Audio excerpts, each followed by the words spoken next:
Imagine, right now, in one instant, the money in your wallet, checking, or investment accounts could purchase only 1/10 or 1/100th of what it could yesterday. How would your life be affected? Could this even realistically happen? Well, who is in control of your money and how the US dollar works? Not you. Did you decide in 2008 to help bail out large failing banks? Probably not. But your government did. Did you notice how prices rose for gas and food after this?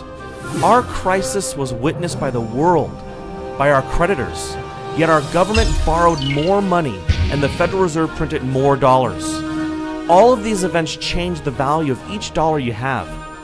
At any moment, another event could happen that changes the value of these dollars more dramatically. So how can you protect yourself? You may have been told to store wealth in real estate or gold and silver. These are good places to store wealth, but you cannot buy groceries or goods directly with these assets because they aren't currency. You can't transfer their value easily or efficiently for real-world transactions. There is a form of currency that does not deal in dollars, and that is actually inflation-proof. It is the banker's worst fear.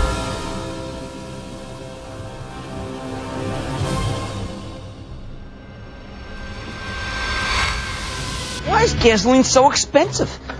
Telling us which food brands are ready for the uptick in costs. The United States has just lost its top-notch AAA credit rating. 18 people have been charged in what may be one of the nation's largest credit card fraud rings. What some are calling fool's gold, it is the virtual currency called is a kind of holy grail of payments. We're asking whether or not this currency really has any longevity, let alone legitimacy. How can I hedge against inflation and other government manipulation? One thing I did was to buy Bitcoin. What are they? I don't really know that much about Bitcoin. Bitcoin is a purely online currency with no intrinsic value. It is digital currency, which you can then use to buy things online. Bitcoin. What is Bitcoin? Bitcoin, first introduced in 2009, is a relatively new technology in today's ever-changing world. Bitcoin is a digital currency, an innovative tool that is revolutionizing people's daily lives, as did smartphones, eBay, YouTube, and even the internet itself. I can communicate with people live anywhere in the world by typing on the keyboard. You've got mail. The Bitcoin network facilitates the instantaneous transfer of value across any distance over any borders, to any place on Earth. Specifically, it allows any person in any place with an internet connection to receive and transfer value. To send $8,000 from America to Australia, Western Union would charge you $336. In contrast, any value of Bitcoins can be transferred with a fee of no more than 2 cents at today's exchange rate. Besides being able to transfer wealth instantly, Bitcoin is highly valuable because in its specially designed software, the supply of currency units, also called Bitcoins, is increased at a steady rate. New Bitcoin creation will only cease in the year 2140 with a total of 21 million Bitcoins. As of September 2013, there exist in circulation over 11.5 million Bitcoins, over half the total supply that will eventually be mined. Mining Bitcoin is the process by which new Bitcoins come into existence. They are created in blocks, and currently 25 Bitcoins are mined per block. Blocks are generated about every 10 minutes as regulated by the software code and sent to the computer that mined them. The best miner is the one with the most computational power, but it is also based on luck who wins the reward. A rough estimate would put the total number of Bitcoin miners at 100,000. This mining process is more specifically known as hashing. All right, Emmanuel, let's start off with your website. Cloudhashing.com. When did you get the idea to create a hosted mining cloud hashing service? When my wife decided to throw all my computers from the attic. So I started off mining Bitcoin using computers. So I had a few computers sitting around and running permanently so the guests could not come around and spend time just because the room was super hot. They'll get a heat stroke. And at the same time, it was just costing a lot of money for electricity. So I invested in ASICs. Then upon my investment in ASICs, I had friends who were interested. So at that point I thought, they weren't computer literate, so I thought, let me manage it for them. So upon doing that, it kind of spiraled into a business. And, we launched Cloud Hashing in April this year. And we've been selling what you call Bitcoin mining contracts ever since. Did it bother you that we don't know who created it? I first heard about it in 2010. Well, I didn't think it was a great idea because I just couldn't see how it could take off into the mainstream. And lo and behold, 3 years later, the value just skyrocketed, and I thought, oh my goodness, I missed out on a golden opportunity and the advent of something great here. I think the very fact that I didn't know who created it kind of raised a lot of questions. I mean, but realistically, that didn't matter. The maths itself and the proof of work concept itself, it's a super secure currency. It may be hard to trust such a new, strange, and exciting system like Bitcoin. Some, mainly computer technology enthusiasts, already see Bitcoin as more secure than email, online banking, and your E-Trade account. So what made you say, you know what, I'm going to trust Bitcoin? Well, that's a great question. Do you use the internet? I do. Do you trust it? I pretty much have to. You trust the internet. You don't necessarily trust everybody on the internet. No. Right, but you trust the internet. You trust that you go in and type in on your browser and you get to Walmart.com. You trust that's Walmart or whatever. Yeah. And there are legitimate actors on the internet, right? Like Amazon.com. I'm sure you bought stuff there. Mm-hmm. Well, Bitcoin is very similar. It is computer code that's a protocol. Like email, a person would not normally assume anyone in this case can see, delete, or otherwise access their email account without their permission and password. There is one exception in that your email provider could shut you down or even spy on you at the NSA's request. Why should people start taking a serious look at it who want to get off the government's radar? I think it's a very important thing. One thing that we don't really fully appreciate is the level of surveillance that we're under. And now all of your transactions are being databased, archived, stored, and they're going to be searchable forever. And you don't know who's going to be in power in 4 years or 8 years or 20 years. And you don't know what they're going to do with that information. And so why even have that information appear there in the first place? Bitcoin allows you to take control of that and to have it not even appear. This brings us to the topic of centralization. Bitcoin is decentralized. This means there is no central authority that can stop any specific Bitcoin transaction, and the same goes for the Bitcoin system as a whole. No one can lock or freeze a Bitcoin wallet or address, unlike a bank account. No one can arbitrarily create more Bitcoins than the software program was designed to make. No one can change the software without the majority of the entire network of users accepting a change. Programmers of the Bitcoin software are thus limited in their scope of changes to what the market is driving. Max Wright, he wrote a book called Bitcoin Revolution.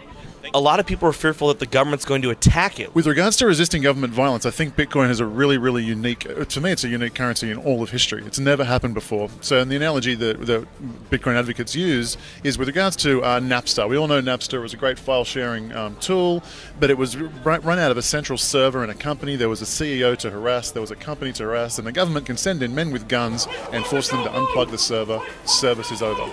Bitcoin, in the same way BitTorrent solved the problem for Napster, it was decentralized and there was no one to harass. There's no you have to put a policeman in every bedroom in every house in the country or the planet to bring down BitTorrent. So too with Bitcoin.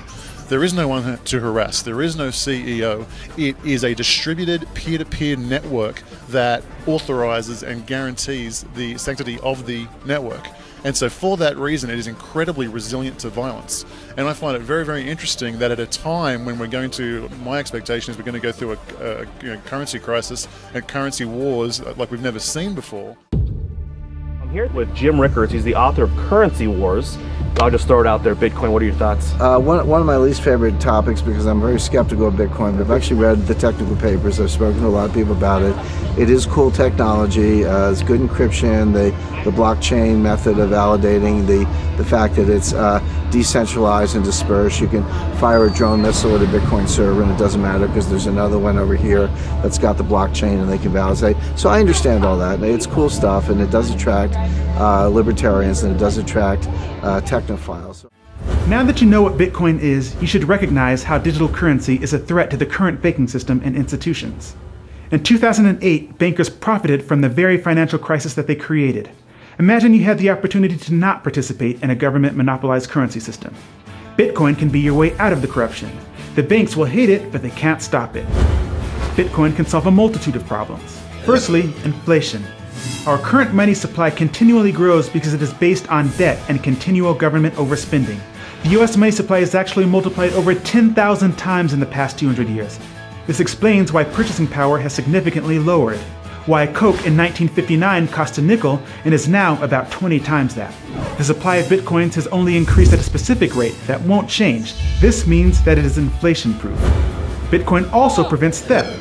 If you hold cash, not only would you worry about someone stealing your wallet, but the government has been known to confiscate cash at airports and during police stops. We had an encounter with the TSA, the Transportation Safety Administration, in which they not only wanted to know who he was, who did he work for, how did he get the money that he had on him, and what did he plan on doing with that money? $4,700? Yes, sir. Why do you have all this money? Back in 2012, Mishra's friends, Rajesh and Marina Derry, were driving her cash across country when Nebraska state troopers booked them for speeding. Officers then got permission to search the car. In the back, they found 2 bags filled with cash and arrested the Derrys, believing the money was ill-gotten. You cannot steal bitcoins in a Bitcoin wallet without knowing someone's password. You can copy and store your wallet in an unlimited number of locations and access it from anywhere with internet access, just like email. With Bitcoin, it is much easier to move your money, as we noted earlier. It's also easier to keep your transaction private should you want to remain anonymous from your peers or even the government. Your name is not connected to your Bitcoin address unless you choose to through a third-party service that uses Bitcoin. The government would need to know and control the entire internet to track or stop Bitcoin payments. Lastly, a great benefit for Bitcoin is the ease of starting your own business. You can set up a Bitcoin address to receive money for products or services within seconds, versus trying to comply with all your country's regulations, creating a bank account, etc. You also don't have to worry about fraudulent payments, because Bitcoin transactions are irreversible. Your business would not have to pay large fees to credit card companies either. A customer can simply use a cell phone app to send payments to you if your business has a storefront, like a bar or a restaurant. Bitcoin is already accepted on many online websites for products and services including freelance work, donations to organizations, pizza shops, auctions, electronics, web hosting, domain registration, file storage, gambling, music, clothing, graphic design, and even some massive retail outlets like bitcoinstore.com.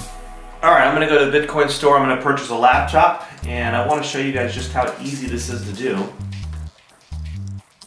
You can have a lot of items on here, but we're going to pick laptops because that's what we need.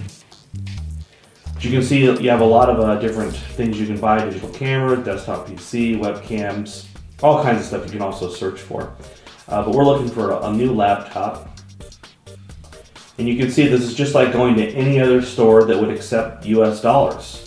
We've got this notebook here, we can add to cart. Here's the cart, proceed to checkout. So just like if you went to Best Buy, you can register or you can just check out as a guest. I'm going to check out as a guest today. We simply input our information. Our next step is our shipping method. The payment method is going to be Bitcoin. Place order. Okay, so we would just scan this with our phone, or we could use view address to pay it. And once you do that, you input that into your Bitcoin wallet, and the transaction is complete. Today is September 22nd, so I guess we'll see how fast they ship it out. Wow, so it's only been 2 days. Free shipping. We ordered it on the 22nd of September, and we received it on the 24th. You've got all your accessories, brand new. Yeah, same price as Amazon. I didn't pay anything extra for it. It's perfect. That was easy. Let's see what else I can do with Bitcoin. All right, so I'm on bitmit.net, and I'm going to sell my old TV. A lot of my friends and stuff were giving me crap, so I ended up getting this new TV. I've had this TV for, gosh, 10 years now. It's a 62-inch. Sweetheart, some Africans from Ghana want to buy our TV with Bitcoin. Over 1,000 people attended the Bitcoin conference in San Jose, May 2013. The Bitcoin Forum has over 100,000 members discussing Bitcoin. Payment processor BitPay currently has thousands of merchants using their services to accept Bitcoin payments on their websites. As of September 2013, the value of Bitcoins created has reached $1.5 billion as determined by the free market. Bitcoin seems to be growing at a rapid rate, maybe even outpacing the government's ability to regulate it. When the Financial Crimes Enforcement Network of the Department of the U.S. Treasury announced that virtual currencies are subject to the same rules as other currencies, the price didn't crash. In fact, it went up from there, as if attempts to regulate Bitcoin don't matter. This idea that somehow, you're escaping government scrutiny or you're outside the government matrix or whatever. It's just not true. Mt. Gox was attacked by the government. Of course, the Silk Road, now arrests have been made. So the government's watching everything you do. So. There were a lot of exchange popping up, and they started getting hammered. And, I mean, with all the laws and banks closing their accounts and stuff like that. And that made it difficult, but then in comes local Bitcoins. They let individuals advertise whether they want to buy or sell, and those individuals hook up with each other. And that's making it a lot easier. Buying Bitcoin is getting easier. Selling it, I guess, is getting easier too. There's no reason in the world that a privately issued currency couldn't be issued and serve maybe even better, because it's totally beyond the temptation of politicians to start meddling with the rules. Yeah. It's beyond the reach of political temptation. Now, picture a world where you are in control of your money, where you're free to spend any amount, small or large, anywhere in the world, and your identity is safe. Your money cannot be diluted by government creating it out of nothing and then giving it away to banks, special interests, towards wars, or in foreign aid. You can help stop selfish banking interests. You can shape your destiny. And we don't even have to end the current system. We just merely need to bypass it. Thank you for watching our video. Go to our website at bankersworstfear.com to receive your free report on how you can start opting out of the current monetary system. You'll also receive full guest interviews as well as exclusive analysis from future money trends. Close enough.